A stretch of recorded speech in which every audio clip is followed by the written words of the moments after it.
Good afternoon everybody, and a very warm welcome to Mildenhall and Districts. And today I have a layout update for you. And basically I've got some bits to show you. I've got some bits to on the layout itself to show you, as well as some bits here in front of me, and also just to give you a general update on my Digitracks, because all of the stuff, well, not all of it, but 80% of the stuff that I bought from Paul in my bundle has been sold. The reason why I sold it, because when I bought the bundle I knew there was going to be bits in there that wasn't really overly relevant to me in terms of using on this layout.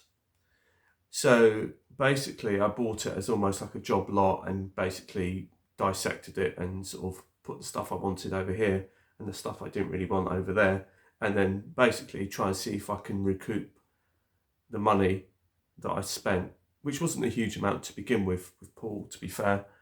And basically the original, I think it was £140 that I paid for the system from Paul, which included the DCS 100, which is the main control station. There was a number of UP5s, which are like, we'll show you some of that in a minute. And then there was some DS64s, which were like accessory decoders, and there was 4 of those. There was 2 DCS 50s, which are handheld controllers, which I'll show you in just a jiffy. So there was quite a big bundle, and some of it was appropriate for me and some wasn't. And basically, if I just spin you around, that is the DCS 100, which is the main command station, which is running the layout at the moment. There is an updated variant, which is the DCS 200, I believe it is, or the DCS 210 or something like that, which I might get in the future. I'm not entirely certain. But that's the main unit, and that's what I really wanted. And that on its own is worth about 100 quid or so, second hand, I think. Ooh, here I am. There was also a number of UP5s, which are these kind of, this one's actually brand new, and that was £16 on its own. And it's basically these little plates that you sort of cut into your board, and then you plug your cab into, which is what I've got over there. And basically I've kept those. So that's really what I wanted, just the actual UP5s, and I wanted to keep the DCS 100. And I was going to keep one of the handsets. There was a number of handsets that came, which I think I showed you before, that they were these little ones, these UT4s. So I've sold the UT4s, I've sold the handheld controller that I had before, the original one. So all the system that I'm running now has basically been updated with the controllers that I want. Plus I've just kept the DCS 100, so I've sold a lot of that stuff on. I did sell one of these DCS 50s on as well. So one of those is gone. I've still got this one. And this is actually more useful than you kind of think, really. Now, this on its own has got a price tag of £130, just for this on its own when it was new. This is a DCS 50. It doesn't come with a power source because it was American, so you have to get a UK power source for this. But basically it's an all-in-one controller. It has 10 sound functions, so it hasn't got the full 28, which is one of the reasons why I was a bit disappointed. But this is what it is.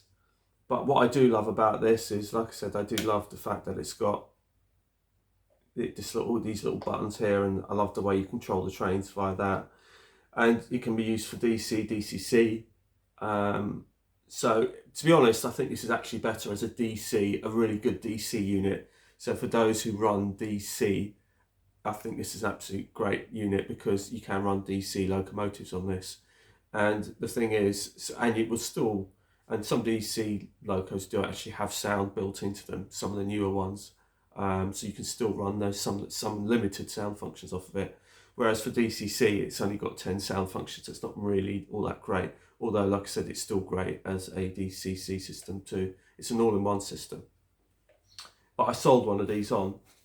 So I've managed to recoup basically all of my money that I'd spent with Paul through the various sales of my Digitrax bits and pieces that I wasn't requiring anymore. So I'm up on that. So now I've got the exact bits on this layout that I want, which were the UP5 sort of plug-in cab units, which I just showed you, which are these things, and the main control command center, which I just showed you over there. And then I've just basically added the controllers. So basically the money that I've got back from the sale is pretty much paid for some of the controllers that I bought for the new system. Now, some of the new bits that have turned up is I got this from,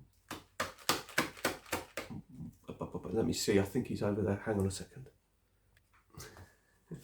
I said he was over there like he's here with me right now. Live, welcome. No, there's nobody here, it's just me. Anyway, new to the layout. What I was referring to was the information I needed to give you. Now, I've promoted this guy so many times before, and I'll promote him again because he's just absolutely fabulous with his signage. It's very authentic, and I've got my Southwest Trains signage on my layout. In terms of the track signage on the platforms and all the rest of it was done from this guy, and also for the Freightliner terminal, Goswell Sidings, he's the same guy who's done all of it. I go to him for all of my signage just purely because I think his signage is the most authentic, and also the Southwest Trains Milden Hall Train Care Depot signage, all of that was done by him with Southwest Trains. He's still readily available and around. And basically my next set of signage was for my little station, and I'll take it out of the polythene bag because it's actually got a sticker covering it, so just so you can have a real good look at it. If I can get it out, it's a bit tight. So there you go. Right, okay. So this is the Great Western Railway. So this is the Great Western Railway signage. So I do run some Great Western Railway stuff on my layout. So this is the sheet that you get.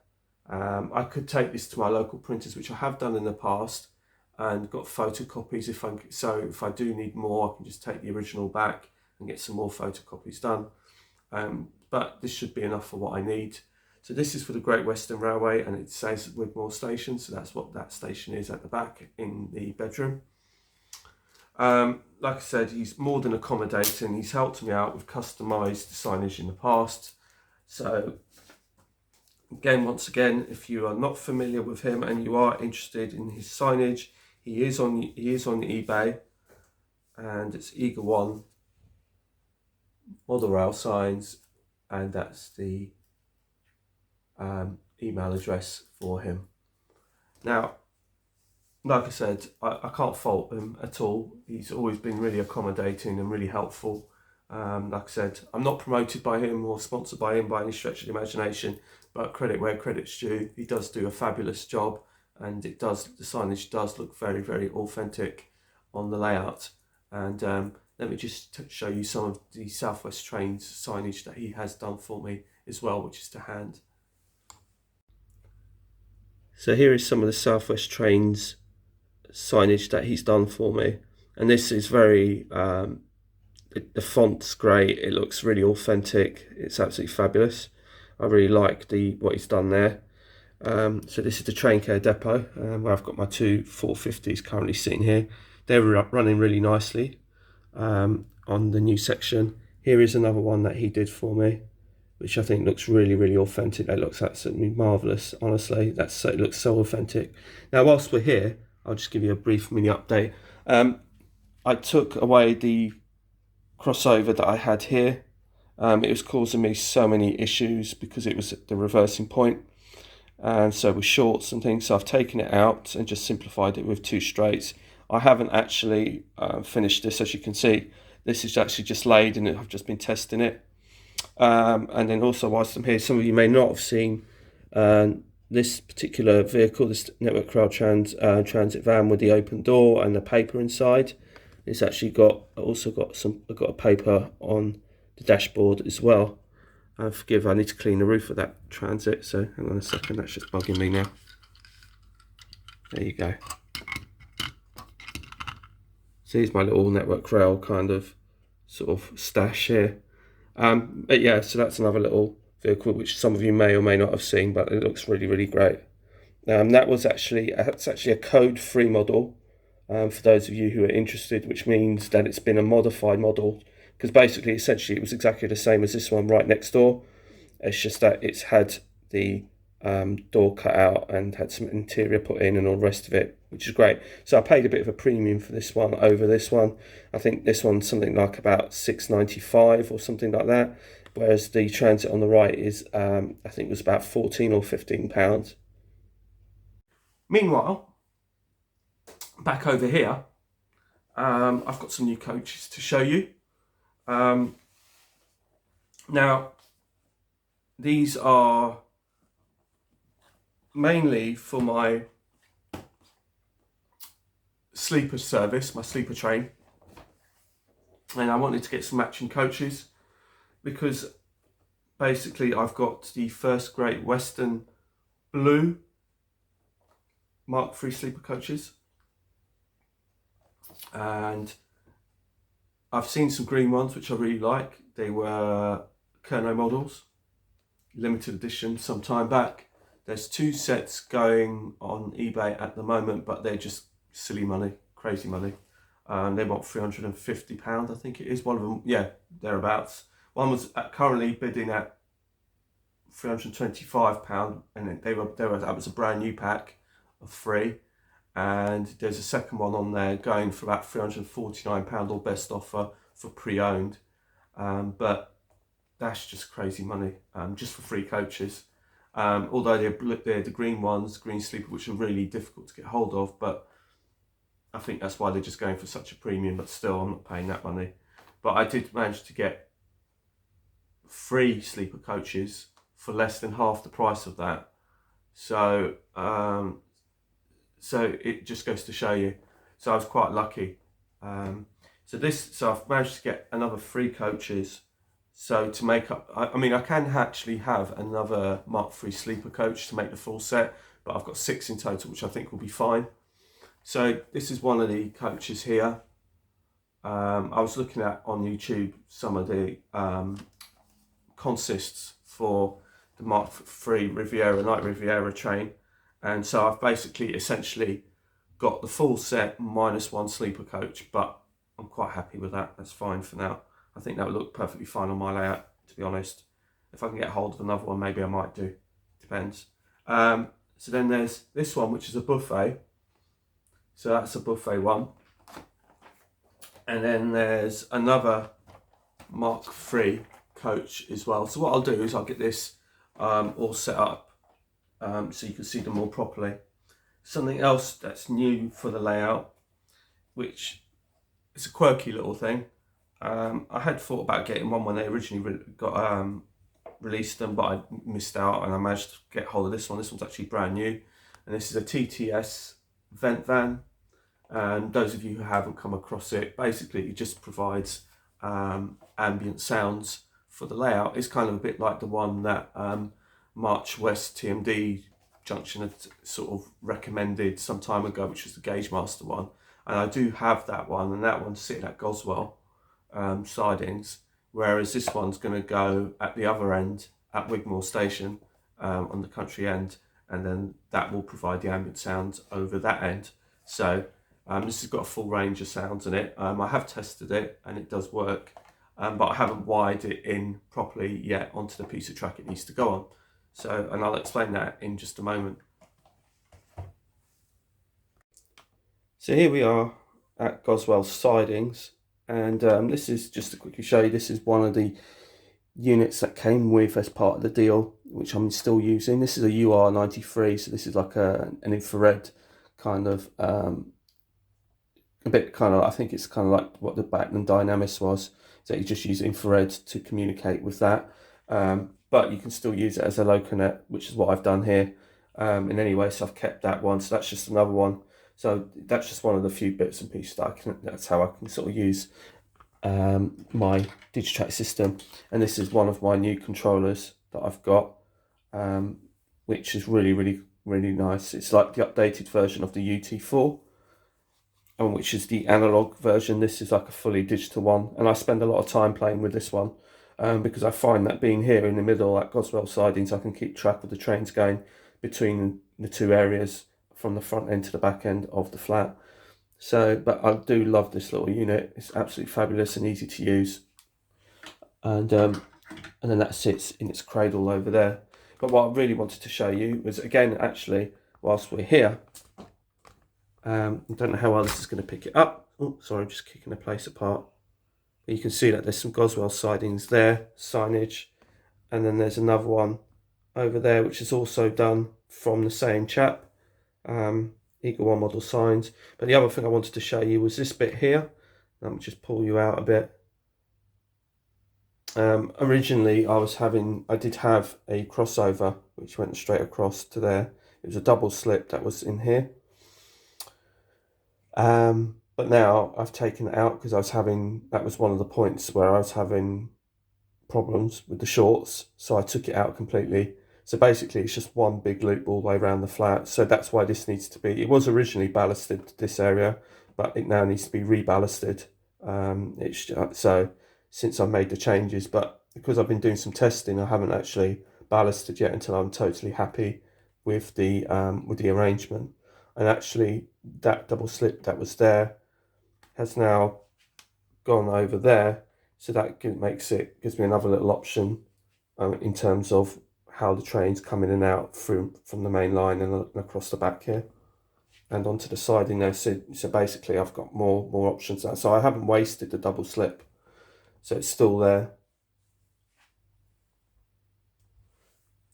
Just before we leave Goswell Sidings, I'm not sure if I've told you this, but in case I haven't told you, my Class 68, this is one of my latest additions. It was missing a buffer. It was missing a wiper at one end. I've since received that wiper from Dapol, and that's now been fitted. So now it's complete. So and that's pretty good, to be honest. I didn't think you'd be able to get a wiper from Dapol, but their Dapol spares are quite good. So if you need to get any supplies for Dapol locomotives, I think it's DCC Supplies who supply them, and you can go in there and get some various parts for various Dapol locomotives. So if you do have issues with some of your Dapol stuff, then it might be worth having a look on there to see whether or not they've got what you need. So here's a quick overview of where we stand at this end of the layout. It's not 100% set in stone yet, this bit, but what I wanted to show you is that just the sort of length that we've got going on here. I don't know if you can just about make it out. I don't know if it pans out. Let me see. But basically, you can see my tanker train in the foreground, and that tanker train has got 10 tankers on it, which stretch across to where the 60 is. So that gives you an idea of the length that those sidings can hold. So we've got the two main running lines, one up, one down. So these are the two main running lines, and then those are all the sidings. And I'm thinking of putting a board across here and dividing it so you don't actually see the sidings in the background and have them hidden. You can see that the one right at the back has got a buffer stop added to it, and that can take a HST and my Eurostar, which is good. The only bad thing about it was that I had to move the point, because the point was originally started going outbound about there. But the thing is, then I needed the extra length. I needed this bit of the length. So I had to put that freeway point that was originally here, move that back, so I can bring that point that was over this way back to give me the extra length, which originally started there. I think it was, but now starts over there to give me the extra length that I needed to get the full HST castle set in there. It's like I said, that's what I should say. It's actually a castle set that will fit in there. All my measurement train, all my Eurostar, all my 395. It won't fit a full 8-car or 9-car. I think it's 8-car or 7-car HST set. Actually, not 9. However, that being said, that would still easily fit on one of the other 3 lines. This one, the one behind it, and that one there. There's actually 4 lines that go all the way around, not 3. And you can see that my network rail is over there as well. Now, that 73 right in the background has also been subjected to some more testing, because that's had new Streff Pepper motor in it. So that's been running with a new Streff Pepper motor in that. And so that's running a lot better than it did.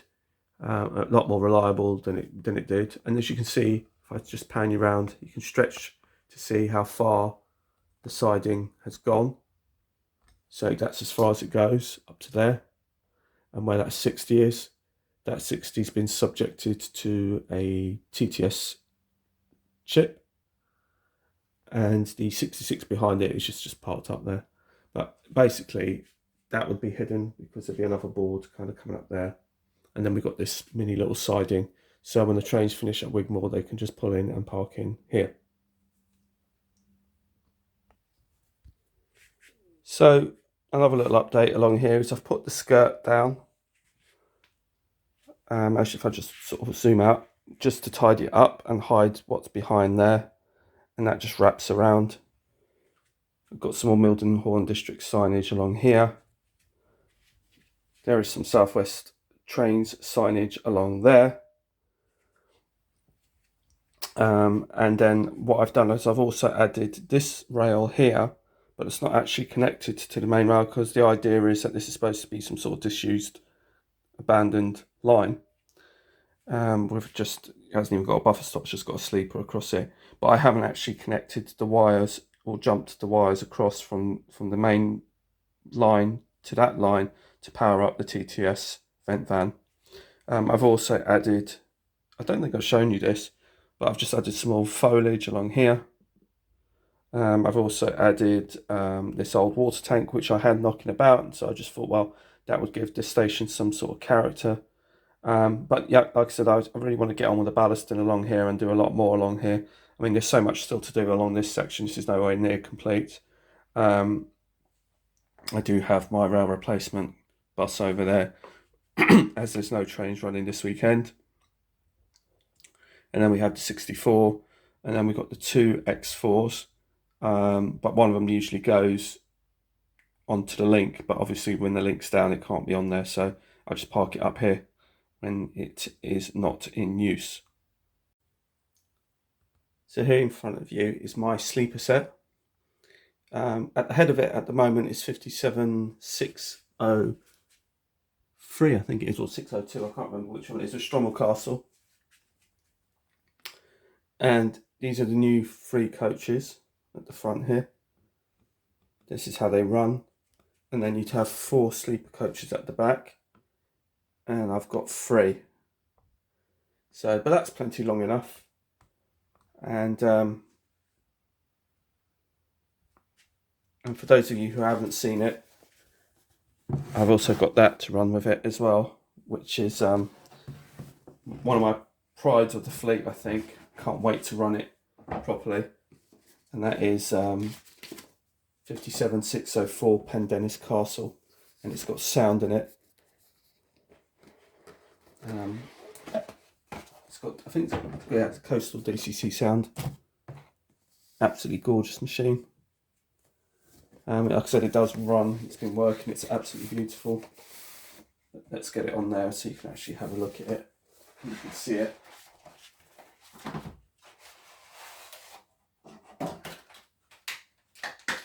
Work it out. There you go. So.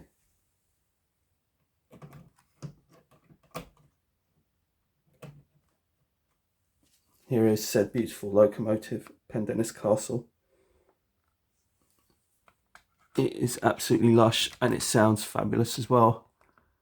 So that will go with my sleeper set. So I've got two. So I'm really pleased with both of them. And if I sort of spin you around so you can sort of have a look at the front end of that.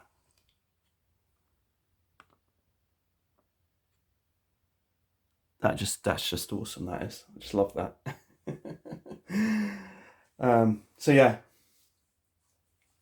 So that will complete that set. And then as we sort of whiz by around here, you'll see that I've got the GWR DMU. So there is more GWR on here than there is Southwest Trains, to be honest. But that's only because the manufacturers haven't really got their fingers out with the old Southwest Trains. They've only just done the Batman 170, which is like now an older unit. I won't mind getting that. There's a 159 by Southwest Trains, which I'd like to get, but again, that goes for silly money. And then there's the two 450s, which I've got, and the 73. So I'd like to see them do a bit more, or get an updated version, have the 444 done, but hey ho. But I do run GWR, and this 57 is absolutely gorgeous. It's probably my pride of the fleet, this one. And like I said, I've now got a nice full set of coaches. And like I said, it is currently behind that 57, but that's only just to show you. But like I said, that's just one option. And here's option 2. So when I do some night running sessions, I can do it with this Night Riviera set. Maybe do some with some freight, some test trains, and it won't look any of it out of place.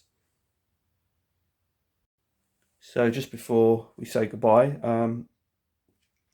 just a quick look at this repaint that I did on a Lima 60, and this is on the DB Schenker Puma livery 60074. So that's running pretty well too. So this concludes the end of today's video, and I'm sorry that there's no trains running, but I have been testing. So there hasn't been a huge amount done, but there has been a lot of testing done, and then a lot of new bits and pieces just turning up in general. And I just want to make sure that everything gets run reliably, and hopefully there'll be some more sort of running sessions. And I mean, I've done a few recently, which is testing stroke running sessions, but there will be some more to come, and hopefully I'll just do a proper running session with a proper mix of locomotives rather than individual locomotives. I'm trying to get brave enough to run more than one train on the loop. I managed to get the two 450s to run round together, and that seemed to go pretty well. So hopefully I'll be able to do some more of that and take some various shots. What I'm hoping to do is, because I've got a few cameras now, I'm going to try and see if I can put a few cameras dotted around the layout, let the trains run, and hopefully get some sort of multicam footage of trains just running around. So hopefully that should be quite good too. So anyway, until the next time, it's goodbye from Mildenhall Districts. Goodbye.